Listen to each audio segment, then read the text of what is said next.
नाशिक आणि दिंडोरीत आज कोण माघार घेणार याकडे सगळ्यांचं लक्ष आहे। हेमंत गोडसेंविरोधात शांतिगिरी महाराज निवडणूक लढवण्यावर ठाम आहेत। ही एक महत्त्वाची अपडेट नाशिकमधून। शांतिगिरी महाराजांनी माघार घ्यावी यासाठी महायुतीच्या नेत्यांचे सर्वतोपरी प्रयत्न सुरू आहेत। मुख्यमंत्री सुद्धा यासाठी प्रयत्न करतात। मात्र माघार घ्यायला शांतिगिरी महाराजांनी नकार दिलाय। तर भाजपचे बंडखोर अनिल जाधव यांनी हेमंत गोडसेंचं टेन्शन वाढवलंय। समर्थकांचा मेळावा घेत आपण लढण्यावर ठाम असल्याचं ते म्हणालेत। त्यांनी अपक्ष अर्ज भरलाय। त्यामुळे शांतिगिरी महाराज आणि अनिल जाधव यांनी माघार घ्यावी यासाठी महायुतीच्या नेत्यांकडून शर्थीचे प्रयत्न सुरू आहेत। तर महाविकास आघाडीकडून ठाकरेंनी राजाभाऊ वाजेंना तिकीट दिले। त्यामुळे करंजकरांनी अपक्ष अर्ज भरला। शिंदे गटात आता ते दाखल झाले। त्यामुळे ते आता आज काय निर्णय घेतात याकडे सुद्धा लक्ष आहे। राष्ट्रवादी अजित पवार गटाचे निवृत्ती इंगळेंनी अपक्ष अर्ज भरलाय। तर ते माघार घेतात का याकडे सुद्धा लक्ष आहे। तिकडे दिंडोरीमध्ये जेपी गावितांनी माकपकडून भरलेला अर्ज मागे घेतलाय। मात्र अपक्ष म्हणून भरलेला अर्ज ते मागे। अमृत नोनी गॅस्ट्रिन, अपचन, ऍसिडिटी, गॅस्ट्रबल ह्यापैकी तुम्हाला कुठलाही गॅस्ट्रिक प्रॉब्लेम झाला, उपाय एकच, अमृत नोनी गॅस्ट्रिन।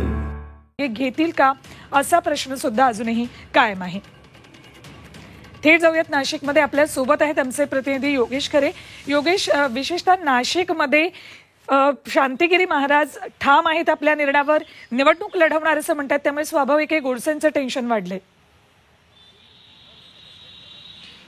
खरं आहे, स्वामी शांतिगिरी महाराज हे मंदिरांच्या नगरीमध्ये आपलं एक साधू महंत खासदार व्हावा असा ते प्रयत्न करतात। आणि त्यांनी आधीपासून महायुतीच्या ते संपर्कात होते। महायुतीने तिकीट द्यावं त्यांना असंही म्हटलं होतं। त्यांनी शिंदे गटाकडून अर्जही भरला होता। मात्र त्यांची उमेदवारी नाकारल्यामुळे ते आता कुठल्याही परिस्थितीमध्ये निवडणूक लढवणारच अशा पद्धतीनं त्यांनी काम सुरू केलेलं आहे। आज ते इगतपुरीमध्ये आहेत आणि ते कुठल्याही परिस्थितीत माघार घेणार नाही, निवडणूक लढवणार यावर ते ठाम आहेत। त्यांना शर्थीचे प्रयत्न त्यांना माघार घेण्यासाठी केले जात आहेत। मात्र ते अजूनही ठाम असल्यामुळे हेमंत गोडसे यांचं टेन्शन वाढलंय। एकूणच जर आपण बघितलं नाशिक लोकसभेमध्ये अनेक ग्रामीण भागामध्ये त्यांचा भक्त परिवार आहे आणि केवळ तेवढाच भक्त परिवार आहे नाशिक जिल्ह्यात असं नाही, तर 7 लोकसभा मतदारसंघांमध्ये स्वामी शांतिगिरी यांचा भक्त परिवार आहे। त्यामुळे याचा फटका महायुतीला बसू शकतो। परिणामी एकूण टेन्शन जे आहे ते पूर्ण महायुतीला या ठिकाणी दिसून येते। तर दुसऱ्या बाजूला दिंडोरी लोकसभा मतदारसंघामध्ये केंद्रीय राज्यमंत्री भारती पवार या त्या ठिकाणी उमेदवार आहेत आणि त्यामुळेच भारती पवारांचं जे काही मत त्यांनी विजयी होण्यासाठी जेपी गावित यांचं उभं राहणं खूप आवश्यक होतं।